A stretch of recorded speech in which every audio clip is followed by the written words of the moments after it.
Hai Bun, Assalamualaikum warahmatullahi wabarakatuh. Apa kabar semuanya? Temenin aku hari ini masak-masak lagi ya. Tapi sebelum masak, ini aku mau beres-beres dulu. Ini aku bersihkan dulu meja. Dan ini juga aku bereskan piring-piring bekas goreng ikan. Itu aku masih sambil goreng ikan, masih ada 2 ekor lagi ya Bun. Soalnya tadi nggak keburu. Nah kalau ikan yang tadi itu buat sarapan, sekarang aku mau masak untuk makan siang. Ini wadah bumbunya mau aku turunin dulu, kemudian mau dicuci bersih. Aku pilihin juga wadah-wadah bumbu yang udah pada kotor, udah pada kosong, tapi kotor karena debu mau aku cuci sampai bersih.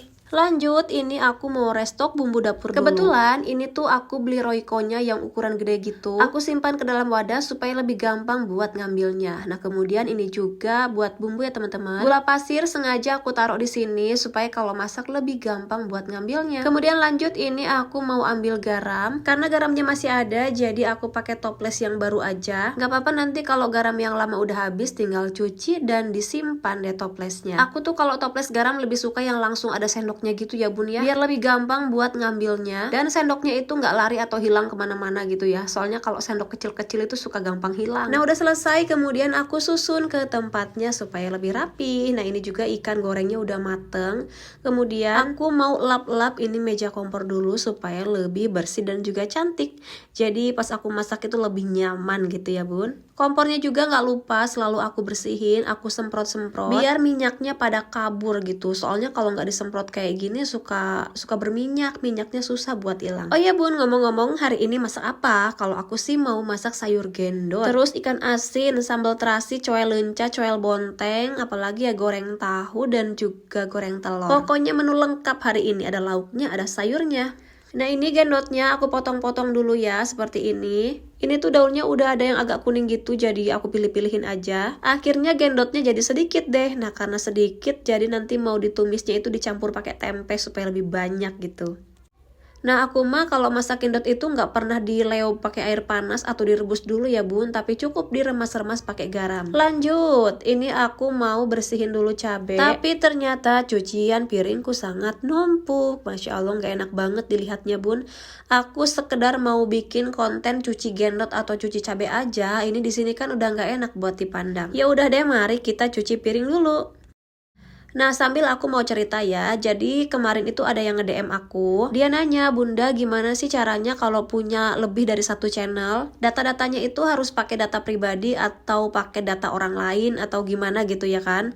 Karena seperti yang kita tahu bahwa YouTube itu satu channel harus satu KTP. Jadi nggak bisa kalau misalkan daftar, tapi KTP kita udah pernah daftar, terus didaftarin lagi itu tuh nggak bisa Bun. Jadi harus pakai KTP orang lain, misalkan KTP suami. Kalau nggak bisa juga pakai KTP mama, nggak bisa juga pakai KTP bapak, nggak bisa juga pakai KTP kakak, mau tetangga mau siapapun, pokoknya mah ganti KTP. Tapi ada yang boleh sama Bun. Apa yang boleh sama? Yaitu AdSense. Misalkan Bunda punya 3 channel, AdSense-nya 1 juga nggak apa-apa. Jadi misalkan nih ya, dari channel 1 1 bulan Bunda dapat 500.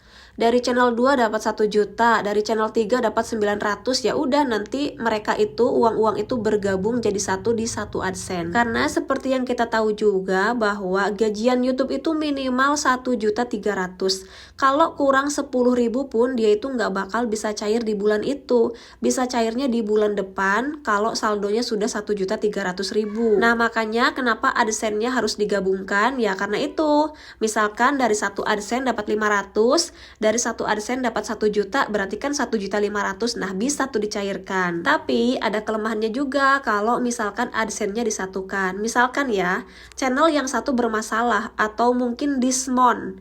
Dismount itu artinya udah nggak ada iklannya, ditarik iklannya, terus AdSense-nya juga bermasalah, ya udah semua channelnya kena imbas. Nah itu kelemahannya. Kalau aku pijat manja, rumah manja, keluarga manja, itu tuh semua AdSense-nya beda. Kenapa aku beda-bedakan? Ya karena itu tadi, aku nggak mau ambil resiko misalkan ada kesalahan di pijat manja gitu kan, atau amit-amit gitu ya sampai dicabut iklannya atau bermasalah sama AdSense-nya, aduh nanti rumah manja atau keluarga manja juga kena imbasnya gitu. Makanya aku pisah-pisahin. Jadi intinya kembali ke diri masing-masing aja ya, mau disatuin atau dipisahin itu mah terserah.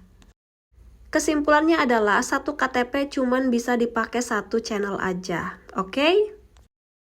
Baiklah, kita lanjut lagi masak-masaknya ya teman-teman. Ini tuh aku lagi ngirisin bumbunya ya seperti biasa sederhana aja. Ada bawang merah, bawang putih, cabai rawit dan juga cabai merah. Dan seperti yang tadi aku bilang, kalau sayur gendotnya itu kan cuma sedikit. Jadi mau aku tambahkan irisan tempe supaya lebih banyak gitu ya porsinya. Takutnya nanti rebutan, Bun. Nah, mari kita mulai tumis menumis. Ini bumbu sama tempenya aku satuin aja supaya matangnya juga bareng. Nah, kira-kira udah mateng. Kemudian ini langsung saja aku masukin gendotnya. Tuh ya, Bun ya, jadinya cuma sedikit. Kemudian ini aku aduk-aduk sampai rata.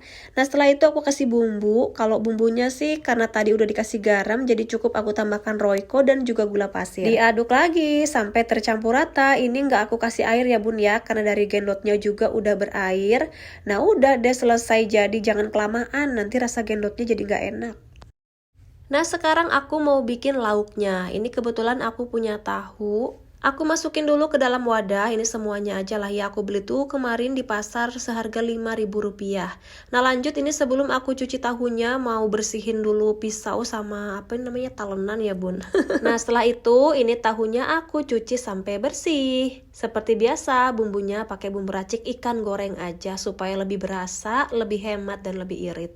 Irit waktu maksudnya Bun, irit tenaga. Yuk mari kita goreng. Ini aku mau panaskan minyak dulu. Kemudian ini aku simpan dulu minyak ke dalam wadahnya karena ternyata minyaknya sudah habis ya Bun ya.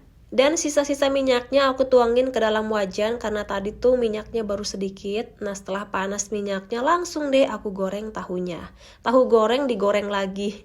Ya habis gimana ya, soalnya tahunya itu basah mengandung air gitu. Nah kalau digoreng kayak gini kan jadi lebih garing dan rasanya juga lebih gurih. Udah matang, sekarang aku mau bikin lauk selanjutnya. Nah ini aku ambil dulu 3 butir telur, kemudian aku pecahkan. Supaya lebih enak aku tambahkan juga irisan daun bawang. Ini kebetulan ada sisa daun bawang. Tadinya tuh aku nggak mau bikin goreng telur Bun, cuman pas lihat ih ada daun bawang, sayang banget kan kalau dibuang. Soalnya daun bawang itu nggak tahan lama Bun. Nah kemudian ini aku tambahkan bumbunya pakai Royco aja secukupnya. Setelah itu diaduk-aduk sampai rata. Ini tahunya aku simpan dulu ke dalam wadah. Nah setelah itu aku mau panaskan minyak buat goreng telurnya. Jadi pas aku panaskan minyak itu ya Bun ya, aku tinggalin buat lihat HP gitu, lihat WA. Ternyata ya Allah, lihat dong Bun, tutung. Ya Allah, padahal cuma sebentar loh, aku tinggalin sebentar sih, sebentar banget, meren sampai aku juga lupa. Kalau sebentar mah nggak mungkin ya tutung kayak gitu. Ya udahlah nggak apa-apa, yang penting mah masih bisa terselamatkan lah ya. Nah udah deh, ini telurnya aku goreng, aku bolak-balik, kemudian aku potong-potong dan siap disajikan ke dalam piring, ke atas piring, sama aja lah ya, tuh kan. Aduh enak banget Bunda, dimakan pakai sambal terasi. Tapi lebih enak nih kalau goreng ikan asin. Minyaknya aku pakai bekas minyak goreng tahu aja. Nah setelah itu aku cuci ikan asinnya sampai bersih, kemudian digoreng, jangan lupa dibolak-balik ya. Untung aja aku punya itu Polki, cairan yang bisa menghilangkan anti karat, anti tutung pokoknya Bun. Kalau ada gosong-gosong seperti ini pakai Polki langsung bersih kinclong. Itu juga ya untungnya kalau kita pakai wajan yang stainless daripada yang anti lengket. Soalnya kalau yang anti lengket itu agak-agak rewel ya. Nah Bunda lanjut ya, ini tuh aku mau makan enak jadi aku mau bikin sambal terasi. Ini bumbunya tuh yang mentah aja, bawang merah mentah, cengek mentah, kemudian ada terasi dan juga gula merah. Tapi ngomong-ngomong ini terasinya udah dapat ngerebus apa ya, dikukus gitu ya, udah mateng, jadi bisa langsung dipakai. Nah buat coelnya aku tuh punya lenca Bun, jadi aku tuh habis ngeliat video TikTok makan lenca pakai sambal terasi, ih enak banget kayaknya. Udah deh aku ikut-ikutan. Terima kasih banyak sudah menonton ya teman-teman. Bye bye, assalamualaikum warahmatullahi wabarakatuh dan I love you.